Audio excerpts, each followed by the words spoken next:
You know, I've been thinking about Forex a lot lately, and honestly, I feel like it can't be that complicated. From what I've seen on the charts, the price either goes up or it goes down. So the logic seems simple enough.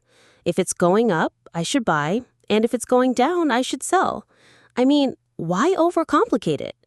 If I just follow the direction of the candles and react quickly, I should be able to catch moves and make consistent money. Isn't that basically the whole idea of trading?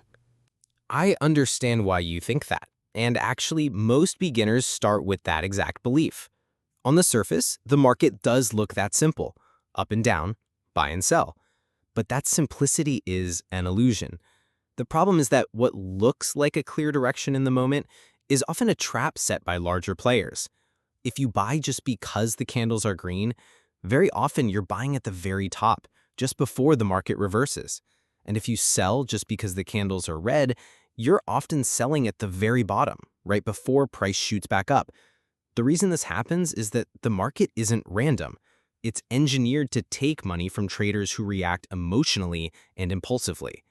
The institutions who control the bulk of liquidity understand exactly how beginners think, and they move price in a way that manipulates those reactions. Okay, I get what you're saying, but maybe that's just because I don't have the right tools yet. There must be a perfect indicator out there, something that tells me exactly when to enter and exit. Maybe if I find the right moving average or the best RSI or MACD setting, then I can finally predict the market with accuracy. I've seen so many people on YouTube saying, use this indicator and you'll win 90% of your trades. Isn't that the real secret? To find the tool that removes all the guesswork? That's another common belief, and I can see why it's tempting. Indicators are colorful, easy to apply, and they give you signals that look like they make sense.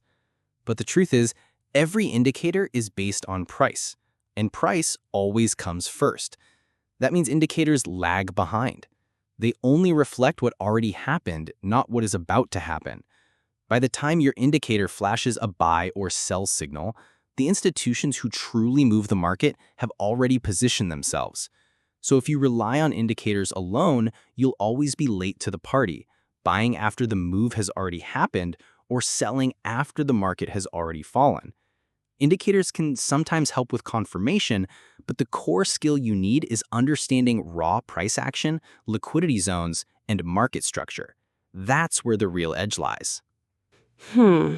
So, if following the trend doesn't work and indicators don't guarantee success, maybe Forex really is just luck. Maybe it's like gambling. Sometimes you win, sometimes you lose, and the only difference is whether you happen to be on the right side of the move. Isn't it all just a matter of chance in the end? No, Forex is not gambling. The difference between trading and gambling is knowledge, planning, and discipline. Gambling is when you put money on the line without logic, without any real understanding, hoping for luck to favor you. Trading, when done properly, is the opposite. It's about studying how price moves, recognizing the patterns of manipulation, and managing your risk so that even if you lose a trade, your account survives. For example, institutions don't throw money blindly into the market. They wait, they accumulate, they manipulate liquidity, and then they strike with precision. If you can learn to read their footprints on the chart, those sudden spikes, those false breakouts, you'll realize the market isn't random at all. It's carefully designed to mislead the untrained eye while rewarding the patient and disciplined trader. So, when I see those sudden spikes, like when price shoots up above a resistance level and then crashes back down, are you saying those aren't real moves? They're traps. Exactly. Those moves are what we call liquidity graps. Let me explain. Retail traders, beginners like you, are taught to put their stop losses just above resistance or just below support. Institutions know this. They know where the clusters of stop orders are sitting. So what do? They push price just far enough to hit all those stops, collecting that liquidity, and then reverse the market in the opposite direction. This is why you often feel like the market hunts your stop loss before moving where you originally thought it would go. It's not personal. It's just how the game is played. The sooner you understand this, the sooner you'll stop trading like prey and start thinking like the hunter. Wow, I never thought about it that way. So the market isn't just moving up and down randomly, and it's not just a matter of indicators or luck. It's more like a carefully planned game where the institutions set traps, and most beginners fall right into them. If I want to survive, I need to stop chasing moves and start reading the story behind the price. Exactly. That's the shift in mindset every trader must make.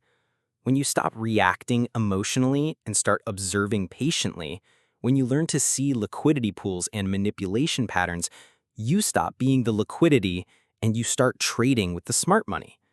Remember this, Forex will never reward impatience, but it will always reward discipline and understanding. That's the real difference between losing traders and consistently profitable ones. I see it now. It's not about shortcuts or magic tools. It's about learning to think like the institutions, being patient, and treating trading like a business, not a gamble. I want to start approaching the charts with that mindset. Good, because that decision to stop guessing and start learning is the first real step toward becoming a trader.